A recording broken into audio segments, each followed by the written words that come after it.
2 Chronicles chapter 32. After these deeds of faithfulness, Sennacherib, king of Assyria, came and entered Judah. He encamped against the fortified cities, thinking to win them over to himself. And when Hezekiah saw that Sennacherib had come, and that his purpose was to make war against Jerusalem, he consulted with his leaders and commanders to stop the water from the springs which were outside the city, and they helped him. Thus many people gathered together who stopped all the springs and the brook that ran through the land, saying, "Why should the kings of Assyria come and find much water?"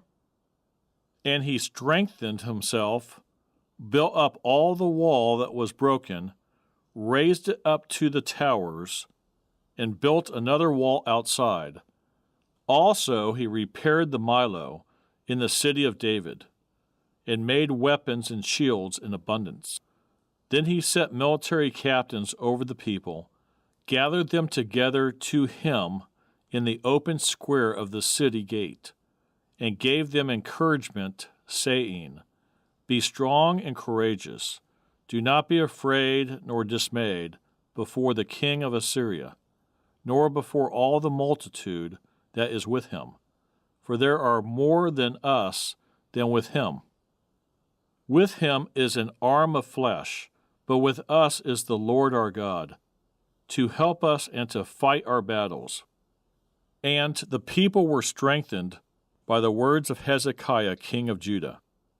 After this, Sennacherib, king of Assyria, sent his servants to Jerusalem, but he and all the forces with him laid siege against Lachish. To Hezekiah, king of Judah, and to all Judah who were in Jerusalem, saying, "Thus says Sennacherib, king of Assyria, in what do you trust, that you remain under siege in Jerusalem? Does not Hezekiah persuade you to give yourselves over to die by famine and by thirst, saying, 'The Lord our God will deliver us from the hand of the king of Assyria'?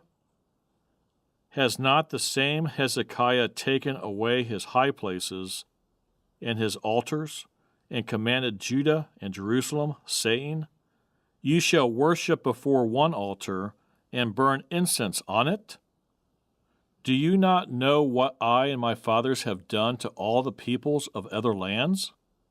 Were the gods of the nations of those lands in any way able to deliver their lands out of my hand? Who was there among all the gods of those nations that my fathers utterly destroyed that could deliver his people from my hand, that your God should be able to deliver you from my hand?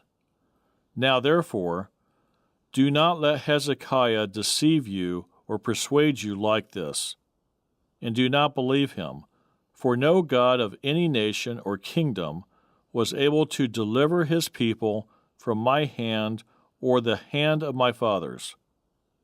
How much less will your God deliver you from my hand? Furthermore, his servants spoke against the Lord God and against his servant Hezekiah. He also wrote letters to revile the Lord God of Israel, and to speak against him, saying, "As the gods of the nations of other lands have not delivered their people from my hand, so the God of Hezekiah will not deliver his people from my hand." Then they called out with a loud voice in Hebrew to the people of Jerusalem, who were on the wall, to frighten them and trouble them, that they might take the city. And they spoke against the God of Jerusalem, as against the gods of the people of the earth, the work of men's hands.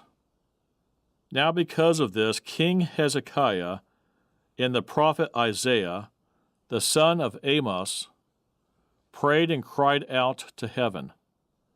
Then the Lord sent an angel who cut down every mighty man of valor, leader, and captain in the camp of the king of Assyria. So he returned shamefaced to his own land, And when he had gone into the temple of his God, some of his own offspring struck him down with the sword there. Thus the Lord saved Hezekiah and the inhabitants of Jerusalem from the hand of Sennacherib, the king of Assyria, and from the hand of all others, and guided them on every side. And many brought gifts to the Lord at Jerusalem, and presents to Hezekiah, king of Judah, so that he was exalted in the sight of all nations thereafter. In those days Hezekiah was sick and near death, and he prayed to the Lord, and he spoke to him and gave him a sign. But Hezekiah did not repay according to the favor shown him, for his heart was lifted up. Therefore wrath was looming over him and over Judah and Jerusalem. Then Hezekiah humbled himself for the pride of his heart, he and the inhabitants of Jerusalem, so that the wrath of the Lord did not come upon them in the days of Hezekiah. Hezekiah had very great riches and honor, and he made himself treasuries for silver, for gold, for precious stones, for spices, for shields, and for all kinds of desirable items, storehouses for the harvest of grain, wine, and oil, and stalls for all kinds of livestock, and folds for flocks. Moreover, he provided cities for himself, and possessions of flocks and herds in abundance, for God had given him very much property. This same Hezekiah also stopped the water outlet of Upper Gihon, and brought the water by tunnel to the west side of the city of David. Hezekiah prospered in all his works. However, regarding the ambassadors of the princes of Babylon, whom they sent to him to inquire about the wonder that was done in the land, God withdrew from him in order to test him, that he might know all that was in his heart. Now the rest of the acts of Hezekiah and his goodness, indeed they are written in the vision of Isaiah the prophet, the son of Amos, and in the book of the kings of Judah and Israel. So Hezekiah rested with his fathers, and they buried him in the upper tombs of the sons of David, and all Judah and the inhabitants of Jerusalem honored him at his death. Then Manasseh his son reigned in his place. When I think about